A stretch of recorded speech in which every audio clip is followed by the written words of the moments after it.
Okay. Hi, Miss Shin. How are you? Good, how are you? Good. I'm Savannah. Today I'm going to be demonstrating and just kind of talking about how I would assess you, intervene, and then train a caregiver on supporting you while you're experiencing dysphagia and feeding challenges. Sounds good. Okay, if you have any questions, stop me. I'll go through it. So, first for the assessment, I would ask you to review your medical history with me and ask about like any of your current medications, if you have any appointments with your primary care physician, because I know you've got a few random symptoms that you were telling me that you're concerned about, which I don't have the knowledge to tell you anything about. So just kind of ask about those difficulties post-treatment. And then we'd probably just sit, have lunch together so I can observe your eating and drinking, see frequency of throat clearing, because I know you said food gets stuck in your throat, and any delayed swallowing you might have. And then obviously any other concerns would be shared during that time. And then if we need to, I could refer you to a speech language pathologist for further training and observation and intervention if you don't already see one. And then for interventions that we would implement, this is the fun stuff. So first thing that I would do is introduce a compensatory strategy called cyclic ingestion. That is where you would take a bite of food and then you'd take a drink. So you alternate food and drink. And that'll help with the dry mouth that you've got going on. And then it'll also help with your fatigue because you're not chewing so often. And it kind of gives you like rest breaks, if that makes sense. And if you're taking a drink, hopefully that'll help everything go down instead of it getting stuck, which maybe that means you can go out to brunch with your friends soon. That would be awesome, right? Mm-hmm. Okay. And then next thing, I would recommend probably a soft and bite-sized diet. So making sure that everything's cut up really well, nothing too hard or like steak that's tough to chew. And we would also do double swallowing. So with that cyclic ingestion, you're going to chew, swallow, and then swallow again, and then take that drink. So hopefully everything will go down by the time you're ready to take another bite. And then we could also, because I know your jaw gets tired, you can't really open your mouth all the way, we could chew ice. And we can like put a Jell-O packet on it or something so it's not just ice, to strengthen up your jaw muscles, increase that range of motion, hopefully not let you get as tired. And then precautions. You want to make sure that you're staying upright at 90 degrees because that'll help you swallow. Sit up for 30 minutes after eating, like the swimming pool rule. Don't lay down. Same thing. Don't get in the pool, don't lay down after you eat.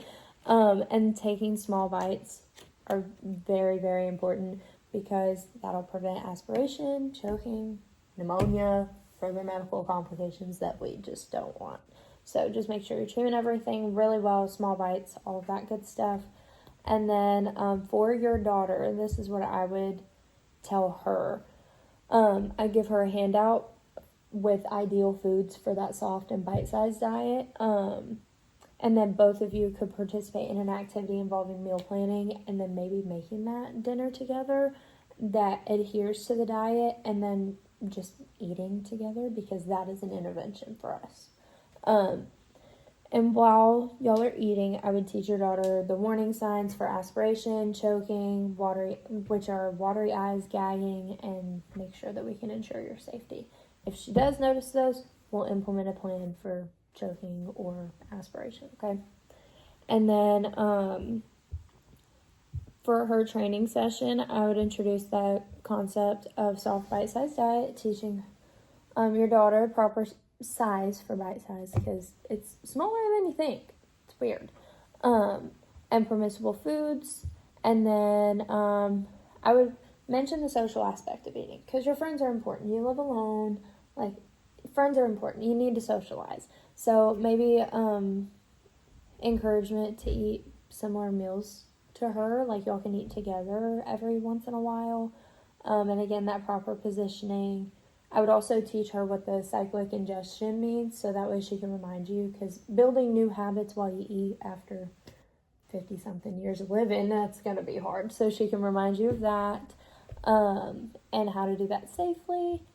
And then also just telling her about the double swallow thing, so again, she can remind you if you forget. Contextual factors. Cultural preferences in food. Those are a big one. We want you to eat what you want. We just have to make it fit to the soft and bite-sized diet. Your aversion to eating in social situations. That's hard. Those are things that we need to consider.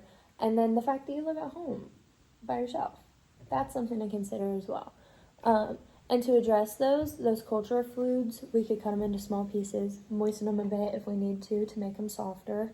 Make sure that you still like your food and enjoy it.